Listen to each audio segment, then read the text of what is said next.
expression. He is the winner of the MIT Creative Arts Competition. Chris is now building a collaborative drawing experience and is passionate about helping others live up to their creative potential. And he can be reached at his email, which is going to be in the resources tab, like I said. And again, everyone's is there. So without further ado, I will turn it over to Chris. Hey, thank you so much, Reagan. It is really exciting to be on this webinar with all these awesome other guests. And I am calling in here from the beautiful Montreal. I'm originally from Boston, but I grew up far enough outside of the city, so I don't say Boston. And I want to apologize ahead of time for the voice that makes it sound like I swallowed a cheese grater this morning. I think I'm coming down with something, so it's great that it's a virtual webinar, so no one will actually get anything. And I wanted to talk here about creativity because I am incredibly passionate about it, and I wanted to share my journey to what I did to become more creative, and share with all of you so that you can use it in the events that you plan. So I'll start by defining creativity. What is it? What happens to it as we age and why we need it? I will help you to understand the type of creative leader that you are, and then some tips on how to bring about creative change. So my creative journey really started from an early age at about 18 years ago when I started mowing my parents' lawn. And they were paying me in Pokemon cards because I wanted to collect them all. But I had some extra time, so I figured I'd go to my neighbors and see if they would actually pay me to mow their lawn. And I started reinvesting the profits that I got to get better lawn equipment. I started hiring my friends. And this was really the first taste of entrepreneurship that I had ever had. And it was amazing. I was working in the summers, making my own hours, listening to music, making great money. And I remember thinking, how could anyone not want to be an entrepreneur? This is just so incredible. You can do what you want. And I absolutely loved it. So I did this for 8 years, all through high school, all through college. But senior year of college, I wanted to have more of an impact. And so that's when I started a company called Crowd Solar, where solar panels were just becoming more and more popular, as were crowdfunding. So I had the idea to put those together and try and crowdfund solar arrays for nonprofit organizations who couldn't afford the upfront capital costs. Now, I thought it was a great idea. We pitched it to my university, UMass Amherst, and won $10,000 to start the idea. And I talked to it with my friends, Pat and Justin. They liked it, so they joined.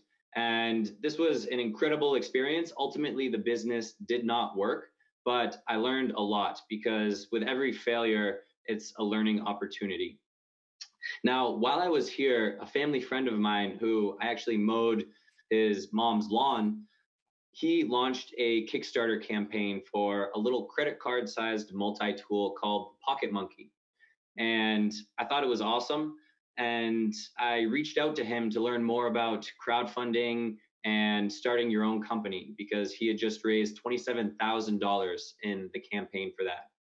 So we had dinner, and on the drive home, I texted him asking if he wanted any help doing sales and marketing. And at the time, it was just him, Nate, and his sister. And so he jumped at the opportunity. And this was the first time at the age of 25 that I actually worked for someone else. But I still felt like an entrepreneur because I was doing what I felt needed to be done to grow the business. And we were going all around the country, selling these little credit card sized multi-tools and coming out with more and more tools. And it was honestly a blast. You can see we were using some creativity in how we were building our booth as well, keeping it very lean and actually taking the pallets that other exhibitors had used to ship their booths to the exhibit, and we would just build our booth with them. And so this was a lot of fun, and it was working with a product that I couldn't have made because I'm not an engineer and he was. And so I had an awesome time at this. And while we were going through this in 2016, I applied for an incubator called Mass Challenge. And actually, the year that we were going through it was the same year that Catchbox, as Kristen mentioned earlier, were also going through it. So I became great friends with Timo, the CEO at the time. And this was an amazing networking opportunity. I made a lot of great connections. And about a month after the accelerator ended, I get a call from one of my friends saying that he had just closed $1 million round of seed funding and he was looking to build out his sales team. So I thought, all right, I'll go from selling hardware to software. This seems like a good challenge. And for the first time I would ever be getting a base salary at the age of 26. So I was like, all right, this could be a little kind of comfort and a little stability that I'm not used to. And so I interviewed and got the job. And that's when I joined Campus Tap, where we were creating private mentoring networks for universities, almost like a private LinkedIn that connected students to alumni and alumni to each other. And I really believed in the product. It was awesome. But by being in here, this is the first time that I really, truly was working for someone else. And the fact that we had venture investors meant that those investors wanted to make sure that they were not only getting their $1 million back, but they were going to be getting a high multiple of that $1 million. And to do that, they wanted to ensure that we were doing all of the things to get there. And so I had to call 100 people a day. I had to book 10 demos a week, deliver 10 demos. I lived in Salesforce because if I didn't log something in Salesforce, technically it didn't happen. And this was the first time that I just felt that total lack of creative expression. I truly felt, I don't know if any of you have seen Phone Booth with Colin Farrell, but he's pinned down by a sniper in this phone booth. And while my life wasn't on the line, I had this same emotion having to lock myself in this phone booth for 4 hours a day and just bang out these calls. It just lacked all creativity. And so that's when I started just looking for how I can become more creative and what happens to it as you age, because I thought maybe this is just a fact that all adults go through and I should just get used to it. But I realized I wasn't alone. According to Adobe's State of Creativity report, only 31% of people feel like they're living up to their creative potential. And so I started doing some research. Why is this the case? But also, why does it matter? I mean, creativity, it's nice, but what does it actually do? Well, one thing is that it helps us thrive in uncertainty. And our world is changing faster and faster. Back in the days, they would come out with a wheel or the printing press, and then it would change things for hundreds of years. But now we have new innovations all the time. So the better we can thrive in uncertainty, the better we are set to succeed in this world. Another is that it just makes us feel joyful and surprised. Creativity is fun. It gets people excited. It gets people thinking. It expands their world.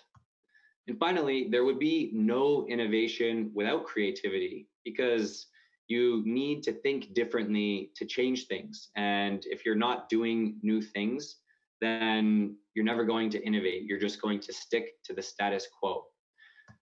So before I go forward, I thought I should define creativity. And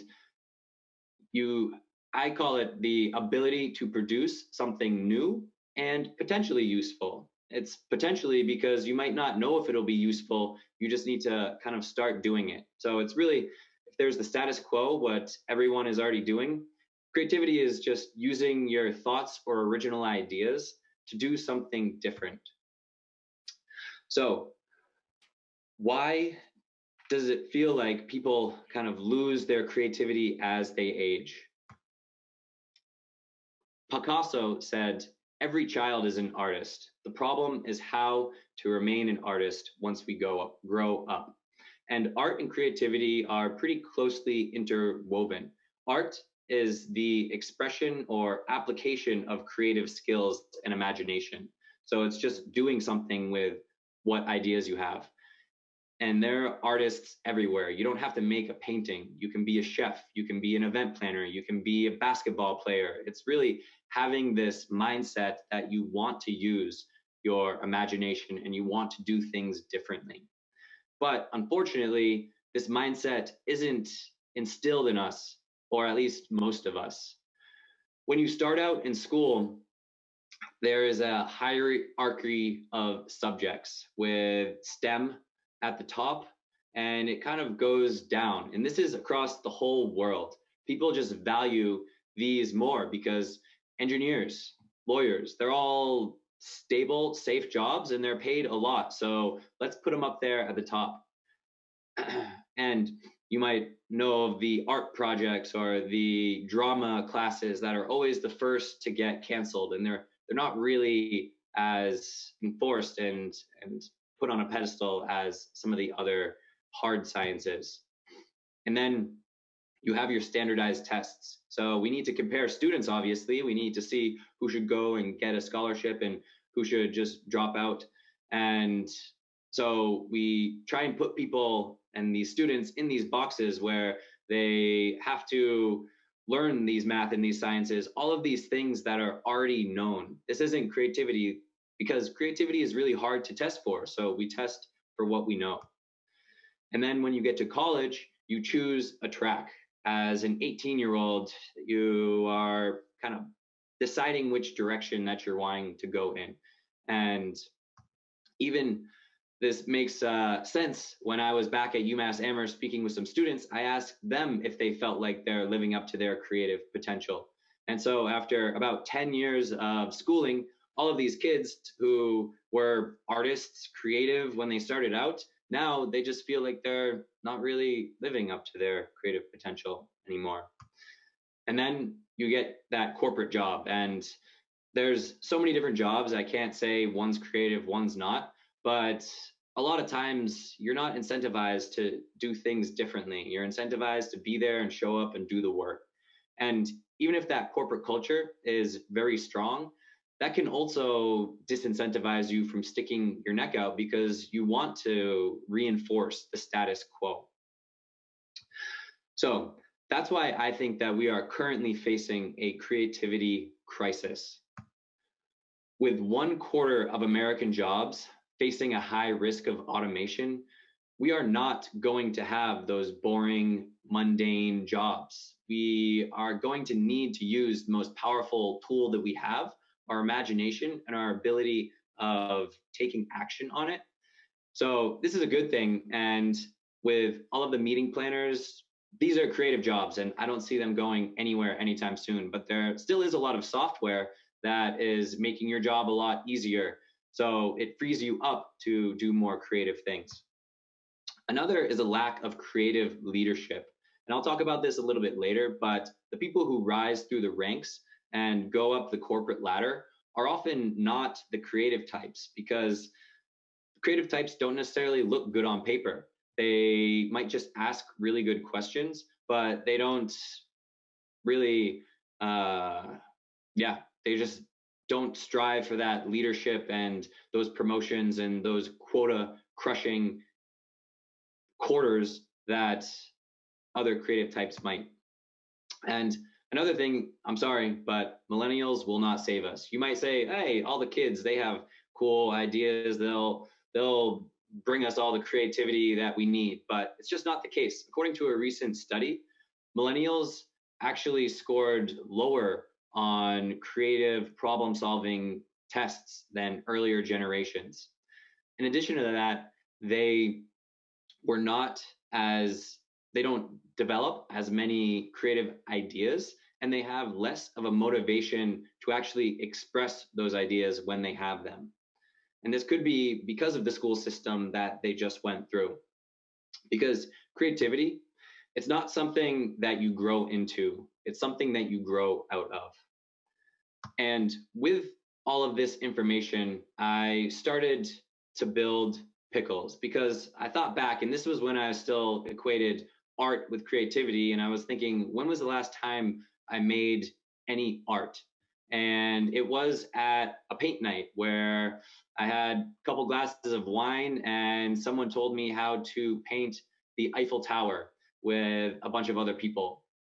And I thought, this is great, but I can't get a buzz on every time I want to get over my creative anxiety to actually just start doing something.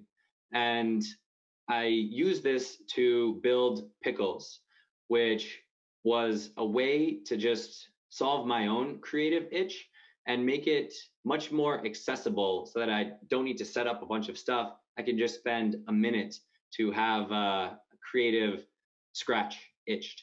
And so it started out as a collaborative coloring book where instead of one person spending an hour doing a drawing, 60 people would spend 1 minute doing that drawing.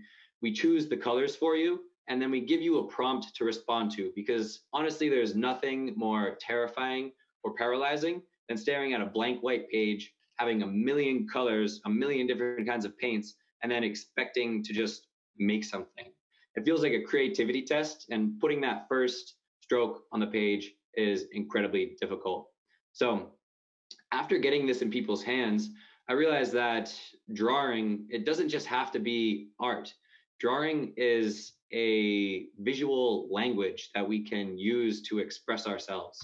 So I started asking questions like, how do you feel today? And people were drawing their answers. I asked things like, are you Democrats or Republicans? And I won't get into that today. But it was a way of visualizing all of this information and data and letting people express themselves how they wanted to without putting them in a box. So enough about me. We're going to get to use Pickles a little bit later and actually do something that has never been done before. So I'm extremely excited about that. But before that, I want to hear about you guys, because creativity starts with your mind. And if you don't have the right mindset, it can be very hard to get started. So there's really two mindsets, and I'm going to read off some different statements, and I want you to think which one of those apply to you. So one, my potential is predetermined versus my effort and attitude determine my abilities. I'm either good at it or I'm not, versus I can learn to do anything I want. I stick to what I know. I like to try new things. Failure is the limit of my abilities. Failure is an opportunity to grow. Now, which one of those stuck out to you more? Because one of them is the fixed mindset. You are born this way, you are going to stay that way. And the other is a growth mindset where you are just currently where you are, but you're always looking to grow and you don't beat yourself up because you fail.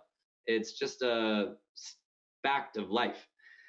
And so the fact that all of you are tuning in on a Friday afternoon when you could be clocking out of work early, I'm willing to bet that you all have that growth mindset. So congratulations. You are awesome and you are on the right track to being more creative. But there's another mindset within that growth mindset that is incredibly important. The first one is the how best mindset. And this is useful when the best situation and the best solution to something is knowable. It's good for efficiency and optimization. Like, we have 100 people coming. How much coffee should we order? This is very important to know, but it doesn't necessarily lead to that huge incremental change. Most decision makers actually have this mindset, the how best mindset. It's like the statement, no one gets fired for buying IBM. IBM, the greatest choice.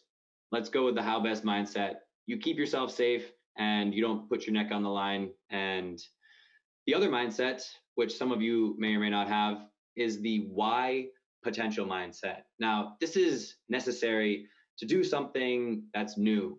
This is what required us to put someone on the moon. Um, there's going to be a lot of uncertainty around the ideas that come from this Y potential mindset. You don't have data to back it up because it's never been done before. And it's a lot scarier. And I know the title of this is Getting Comfortable with Creativity, but that's a lie. Creativity is incredibly uncomfortable for a lot of people. And so you need, though, both of these mindsets if you are going to innovate, because innovation is all about pattern breaking, pattern optimizing. You put someone on the moon, and then we get better and better spaceships to be able to put someone there faster and get them there safer. So innovation is really requiring both of these mindsets to come together.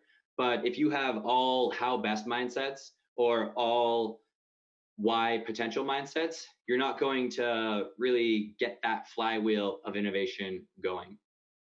So I know I've been talking for about 15 minutes right now. My voice is getting a little scratchy. So I wanted to kick it back to you guys and ask you a few questions and probably get you a little bit uncomfortable, because many of you probably haven't drawn in a while. And so if you look on the screen now, I want to know who is out there and see what kind of mindsets that you have.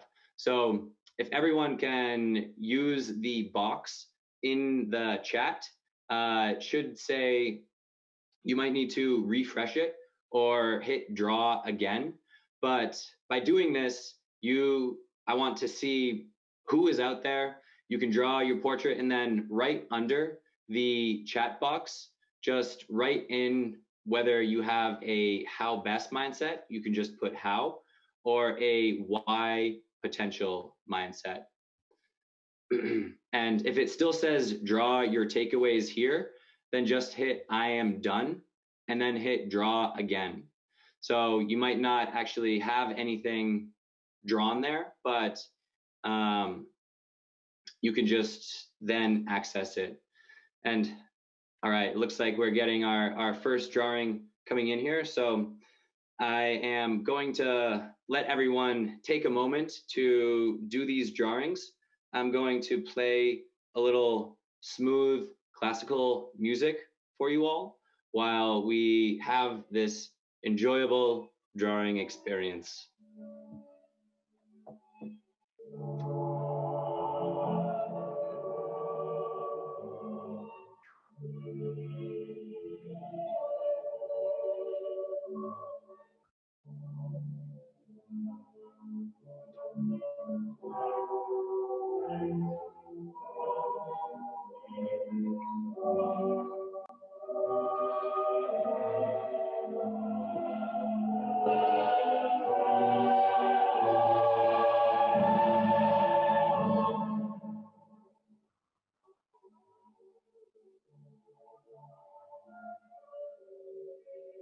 Looks like a lot of people start off with potatoes. It's a good way of going about it. Remember, this isn't about having the most beautiful drawing or making it look good. This is just about expressing yourself and doing it in a fun and creative way. So don't feel the pressure to be perfect. It's really all about just going from 0 to 1, doing nothing to doing something, because creativity is a process. You get better at it as you go, and you don't know where it's necessarily going to lead to, but you just need to start it to really benefit from it. Looks like we got some lot of brunettes out there, perhaps. Couple red hairs.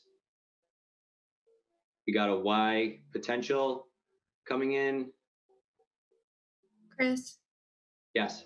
Just letting you know, some people are being blocked, I think maybe by their company, but the code is MPI, correct? Oh yes, I should mention that. So This is also something that you can participate from app.pickles.com. So you can use your cell phone and just type that in the URL, and then type in the code MPI, and you'll be able to get in there and start drawing. So one of the things that we're trying for the first time ever is actually embedding this within the viewer that you're using in the little box there. So the first time ever trying that, it might fail, but that's a fact of creativity. So if it is not working in there, feel free to use your phone and type in, again, in the instructions, app.pickles.com with the code MPI.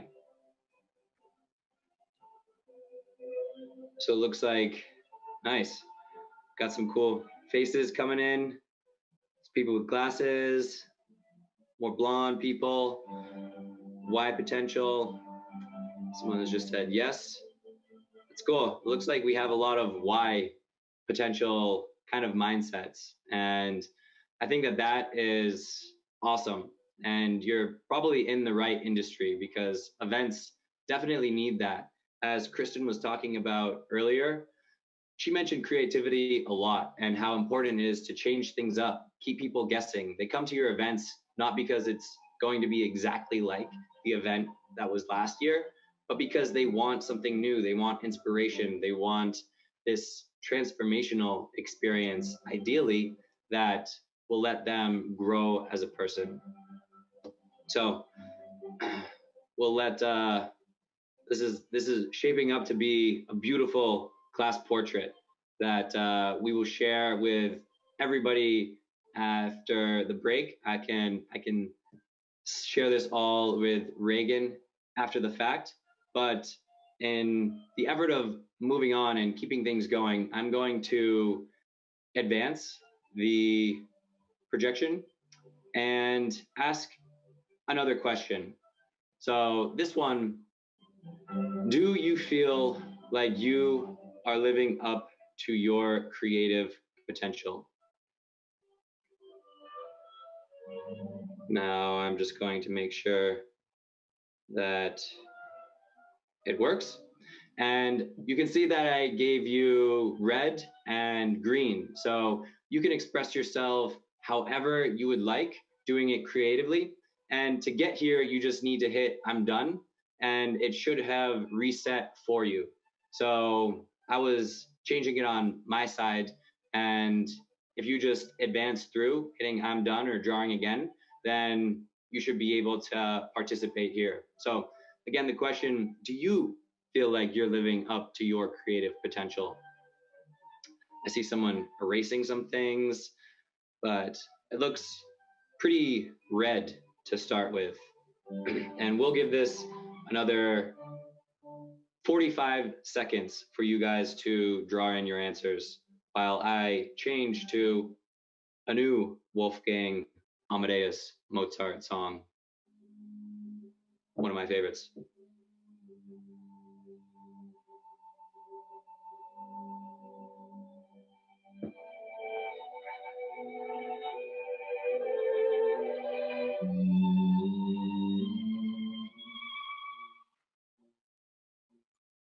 And so, you know, Chris, we have some mixed no's and yeses in here on the chat as well as on the screen, it seems.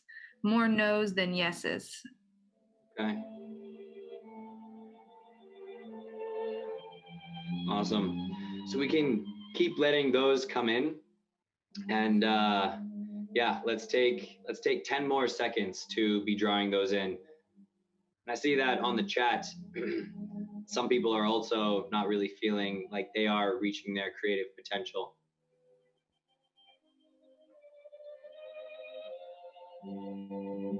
We got some somewhats. We have a sad looking rose right here. This promote that one to yeah, that's no bueno. But overall, I would say that it looks like people are kind of struggling to realize their creative potential. So that's why I wanted to keep moving. I know this is a kind of rapid fire drawing, but this is going to be uncomfortable. And the last question is, what is holding you back? Why do you think that you are not realizing your creative potential? So to do this, you can just, again, hit draw again, or I'm done, and you will be able to now respond to this prompt. And again, what do you think is the reason that you feel like you're not living up to your creative potential? I don't want to put any words in anyone's mouth, so I'm just going to quietly sip my tea as I see all of these drawings come in.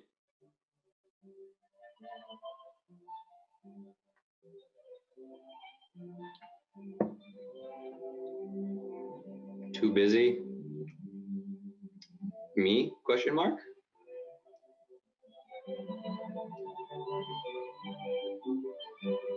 Money is always a factor. The boss. Yeah. Especially if a boss has a how best mindset, they might be expecting those kind of creative ideas from you. And feel free to write as many of these as you want. Keep brainstorming, keep them coming out. Insecurity and too busy. Too much noise. Okay. Policies.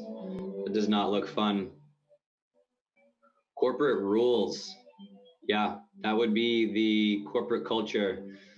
Unfortunately, those compliance departments like to keep people in line so that they avoid potential lawsuits. But it looks like time is a big one and money is a big one. One thing that kind of changed the way that I think about the lack of time is when someone reframed it for me. They say, instead of saying, I don't have time for this, say, it's not a priority for me. And then it makes you rethink of, well, is creativity really not a priority, or do I actually not have time for it? So, yeah, see these all coming in. Rules. Social media is holding you back. And it's interesting someone actually mentioned that, because I found that social media and everyone trying to put their perfect self out on Instagram, it really does make you hesitate to put your ideas out in the world, because creativity, it's about the use of imagination or original ideas. You can't just have them, you need to do something with them. And in order for that to happen, you need to be just shipping and putting something out there. It's about action. It's a verb, and I can definitely see social media kind of keeping you in line. If you don't get 100 likes on something, then you might delete that. But we got some other ones. Courage. Starting over is holding you back. Well, yeah, that's tough, but I found that being more creative, a lot of times it is starting over and just doing something again, but with the learnings that you had from that first time that you did it. Overthinking, limits, depression. Yeah, these are all very real, and the world. We got someone drawing a cool picture of the globe there. Awesome. So I am going to switch back to the presentation. This is all really, really interesting. And the one big takeaway that I'm getting here is that there's a lot of things holding everyone back, whether it's time, depression, money, fear, acceptance. You are put in these boxes and you just don't know how to get out of them. It can be hard to really feel like you're living up to that creative potential. But it is one of the best things, and I have really rediscovered it as I have gotten older, and can say that it is really what makes people feel fulfilled, because taking an idea and putting it out into the world and then seeing people interact with it, I think there's no better thing than that. And that's why I probably like entrepreneurship so much and art so much, because they're both falling within that same category of activities. So you guys can keep drawing there. And I'm going to hop back into the presentation and talk about creative change, because creativity is great, but if it doesn't bring about change and you just have the ideas, they don't actually do anything, then what good is it really? So, to recap, creativity is the use of imagination or original ideas and the ability of producing something. And next, I'll talk about the process. And the process starts with you. And then we'll go on to your team, idea generation, the pitfalls that you might be facing, the gatekeepers that you'll definitely face, and then what you can do to make your ideas stick. So, starting with you, the leader, you're putting on an event and you want it to blow people's minds. How can you do that? Well, first off, is that self awareness to know what kind of leader are you? Are you the how best or the why potential leader? Because you're going to need people to support you, whichever way you are. And then just be comfortable with uncertainty. I didn't know how this use of the Pickles platform was going to go just now. We were building it with the developers and we thought we knew, but you don't know until you do something. And so being comfortable with uncertainty is incredibly important, and know that you don't need to have all the answers, but you can still be confident. It's just being confident and curious, and know that those ideas that you have, they might look ugly at first because they take a while to form. If I showed you what Pickles looked like when I first started building it over 3 years ago, you would laugh. It looks nothing like this, and it was an iOS application. So all of you would have had to go to the App Store and download it and delete some pictures of your dog just to free up space on your phone to download it. So it's been a learning process just building this platform itself. And then your team. The best events, the best projects, the best ideas come when those two mindsets, how best, why potential, are coming together. You have your creative choices and your business choices, where neither one has final say over everything, but both have veto rights and they both have differing agendas. Now, this is the similar relationship to a producer and a director when you're making a movie.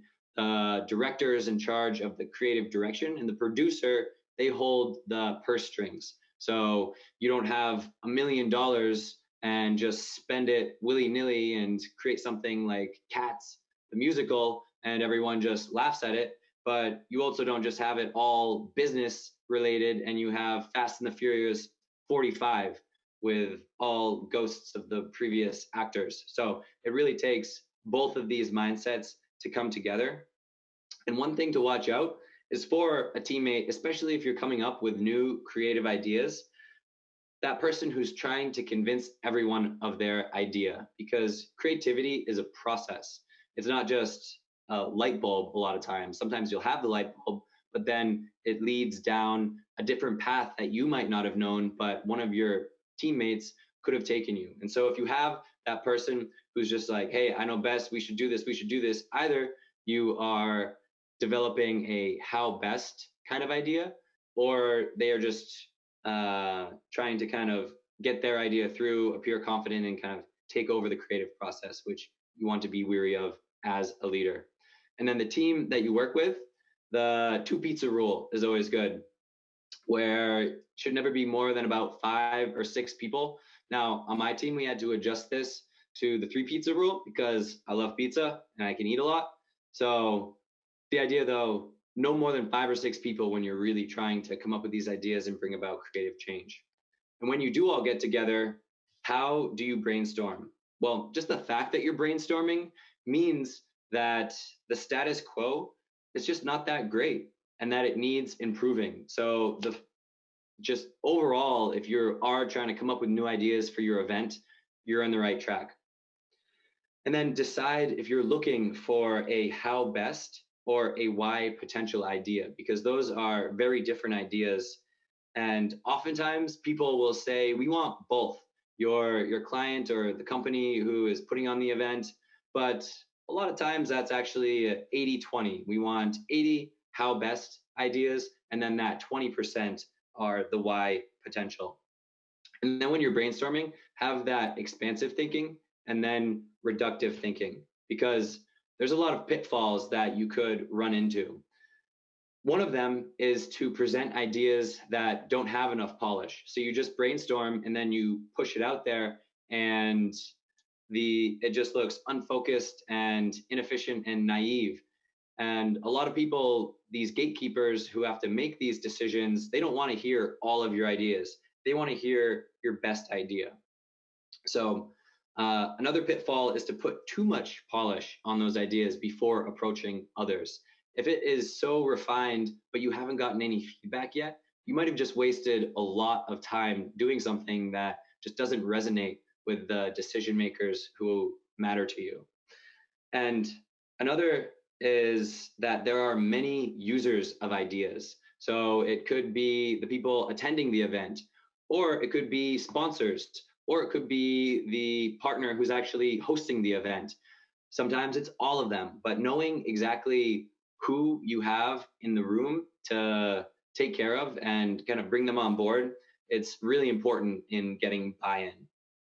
And then the last pitfall is that some people don't know how to sell creative ideas. And it can be harder and harder because those experts, those gatekeepers, they have that how best mentality. And so they're only looking for those kind of solutions. And a bit more about the gatekeepers who you will run into, because ultimately you always do. And everybody loves creativity, right? It gives you joy, it makes you happy, it expands your mind. But that love affair ends very quickly when you ask someone to actually take an idea and implement it, because that's risky. You're putting yourself out there, and that love affair ends pretty quickly. It's that pack mentality that you want to keep everyone safe by doing what you've done the whole time. That first caveman who picked up a bone and used that instead of punching someone, the rest of his pack might have been like, whoa, what are you doing? We punch here. But once he did that, then it helped everyone else realize, like, okay, we can do this. So it's hard, and people, they automatically kind of shy away from creativity because it's unsafe, because it's uncertain, and it is welcoming in the fear of the unknown, which is a great way of having more anxiety, is just thinking about the things in your life that you don't control. So another thing that you might hear is, oh, that idea is stupid. And if you do hear that, don't take that upon yourself, because a lot of times it just means that that gatekeeper is psychologically distancing themselves from that idea. People at Kodak thought the first digital camera was stupid because they were just improving on the physical camera and the bulbs, but they didn't think that it would ever catch legs. And it wasn't the experts who really adopted it. It was the novices who thought, wow, this is really changing something. And so when someone says an idea is stupid, realize that they might just not have the tools to appropriately evaluate what idea you're giving them, because it is new. And then they want to move away from this feeling of uncertainty. It's natural for humans to get away from uncertainty. So to make your ideas stick, you'll want to do as much as you can to help them ease that uncertainty. And one way of doing it is to help them cover their butts. Give these decision makers any data that could help them cover their butts. And sometimes this is economic data. Another is the idea itself. There's a happy medium between too unfamiliar and bizarre and just boring and trivial. You want to be right there in the middle that is pushing the boundary, but not scaring people away. And then when you're pitching, use analogies, use combinations, use recategorizations. This is the Uber of sign-ins. This is Airbnb for events, whatever it may be. Using that, it puts a plant in the person's head that you're pitching, and it lets them associate and take the idea in. And finally, make them feel failure. What happens if they stick with the status quo? Well, we could not do this idea, but that means that attendance will slowly dwindle. Your customers won't be as excited to attend, and then you'll slowly slip into obscurity. Now, how does that feel? Would you like to do that? So you really need to make them feel the failure. What happens if this doesn't happen? Now, to end, I just wanted to bring it back to the biggest barrier to creativity, to fresh ideas, to all of this. It is within your own mind, because you do have time for creative ideas and you don't need money for it. You can start doing things yourself. So try and spot that unconscious resistance and those patterns that you have to overcome and actually accept creative ideas, and use your curiosity to improve your events. Curiosity leads to creativity, and it starts with just asking, what if?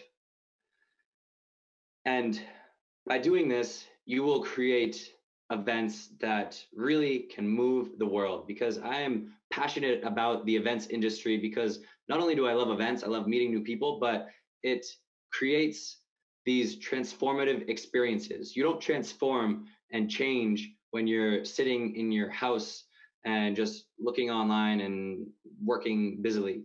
You get this by getting out of the house, by meeting new people. And as this quote says, people don't change based on what they know. They change based on what they feel. And if you really want to change people, you can do that by making your events these powerful, creative, expansive opportunities that really get people thinking differently, feeling differently, connecting. And it's an amazing opportunity to change people, but that change needs to start in your own mind. And I will then open it up to questions.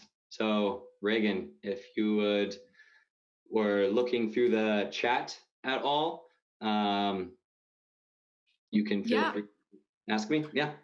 Sure. Yep. Chris, we mostly had a lot of different comments talking about, what people's different mindsets are and how they feel. We have a lot of comments on how a lot of people do feel like people always say, oh, older generations don't have a lot of creativity, or same goes for younger generations, that and the other.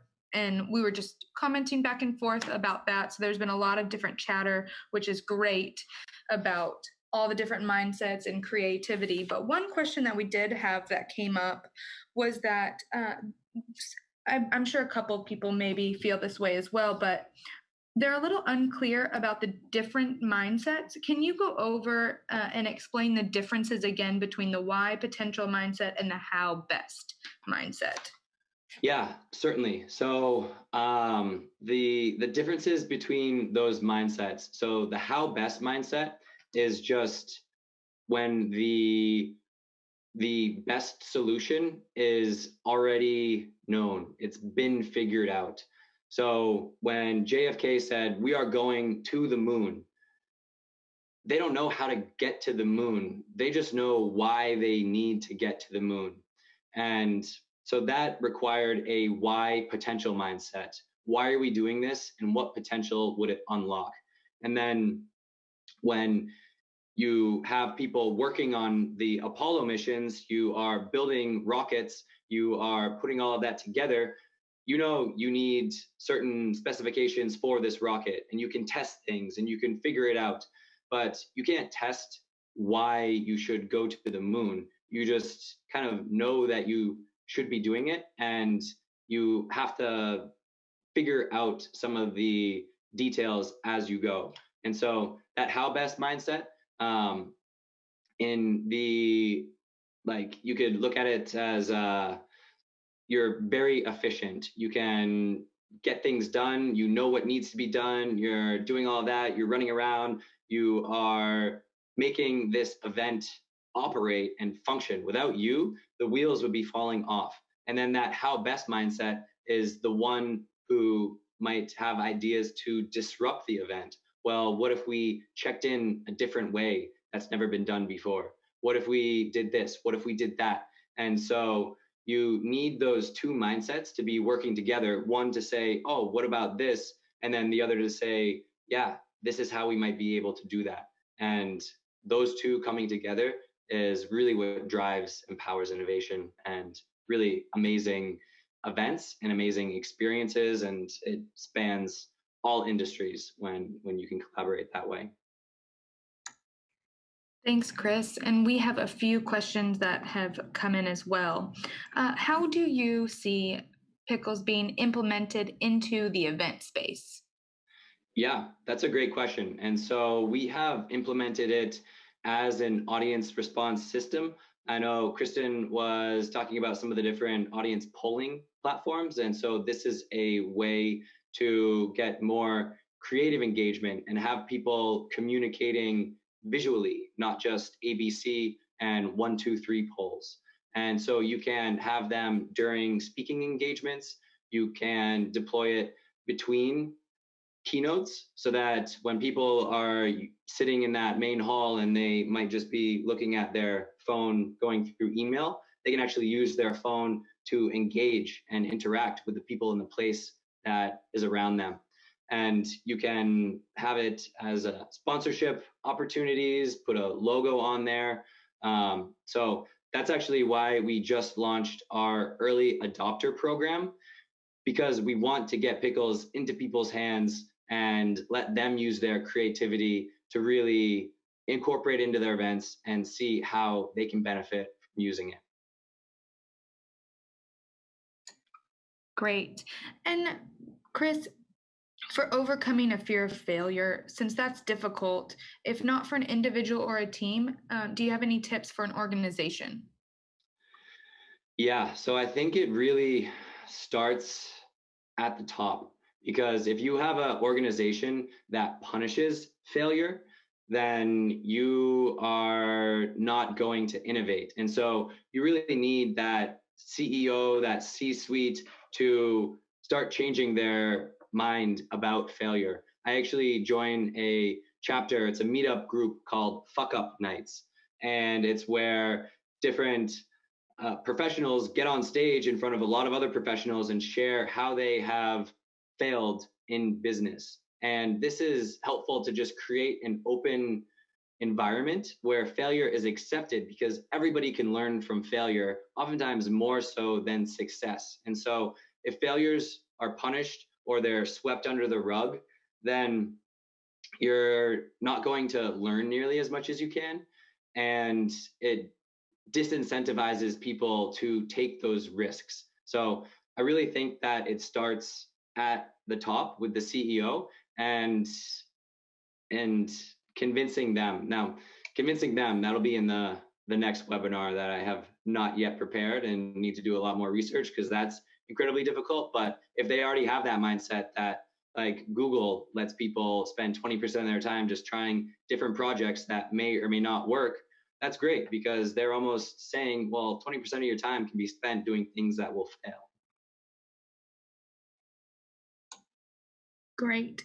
And we have so many questions that are rolling in, but we have we have somebody who just wanted to say they have really enjoyed the presentation, Chris. Well, thanks, Mom. And yeah, she was paid to say that. No.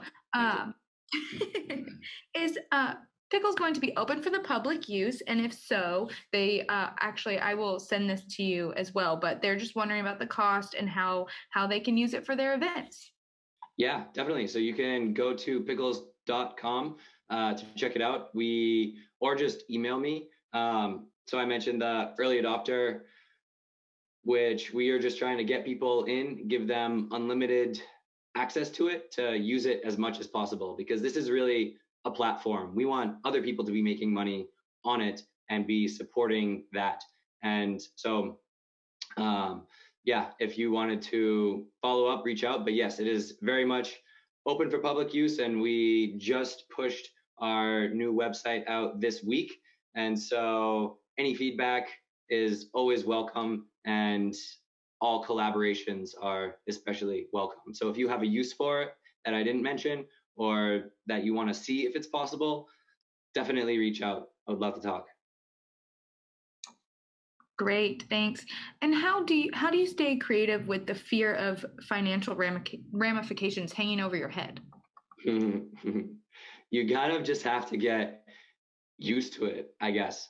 So I have always kind of shied away from too much comfort. That's one of the reasons that I moved to Montreal, is because I had been in Boston my whole life, and I needed to get out of my comfort zone. So now I'm surrounded by French speaking people, and I don't know what people are saying half the time.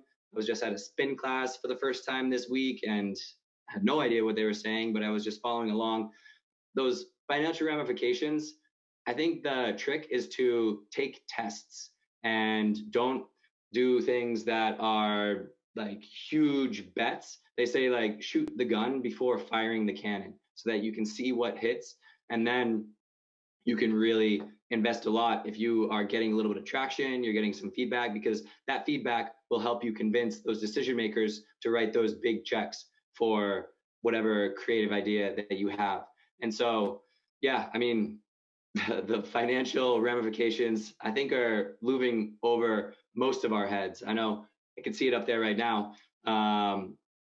So it's tough, but you don't need money to be creative. You just need the desire to use your imagination and original ideas. Great. We're going to do one more question, everyone, and then we will move into our break just so we can stay on time for everyone's sake. But I will ask one more question, and then any of the questions that I did not get to and Chris did not get to, I will jot these down for him to answer, and then maybe there can be a conversation offline via email between all of you guys. So I'll just ask this last question: is how can I open up my own creativity? I know that I'm not reaching the limit yet, but don't know how to activate the creativity. Yeah. So activating the creativity, it can definitely be hard. And I think one thing is just to kind of get over that just stasis that everybody has. What you're doing right now is what you're going to do forever. And so, like, for example, I started making art again. You could call it art, but it's out of business cards. And I didn't want to throw away my business cards. And so I started repurposing them. But I just try and do different things. Just this week, I changed my phone to military time, because it makes my brain work a little bit harder every time that I check the phone. And so it's easy to be comfortable. It's easy to do the same things, but if you make it a point to push yourself out of your comfort zone, go and learn a new language, go to a place that you've never been, go to an event where you know no one. Those have always been the best experiences, in my opinion, because you don't have that comfortable friend who you can just talk with the whole time. You're cast out of your comfort zone. And so if you are thinking, oh man, I would love to do that, but it would be real uncomfortable, I'm a little scared to do it, that is exactly what you should be doing. You should be scared. It should be uncomfortable, but you just need to kind of have a bit of a mindset that says, you know what, I'm going to do it anyway. Um, and if you are able to just kind of go through and and just, it might not make sense. I started brushing my teeth with my left hand just to switch it up, and it was hard, but you're every time you do something different, you're creating different synaptic connections in your brain, and you are reinforcing to yourself that where you are right now, that's not where you have to be forever. So you can always be challenging the status quo in even the smallest ways. Just drive home a different way. Call someone, reach out on LinkedIn to someone who you just admire their work, who you never talked to. There's a lot of things that you can do that are uncomfortable. Like I started live streaming. I was not comfortable just live streaming on Twitch. I didn't even know what Twitch was, but you just have to do things because it's so much more fun to actually exhibit it. It's great to have creative ideas, but until you put them into action and you take even the smallest action, just think, what is the littlest thing that I can do? And that starts the ball rolling because it really is a process. You just have to start it.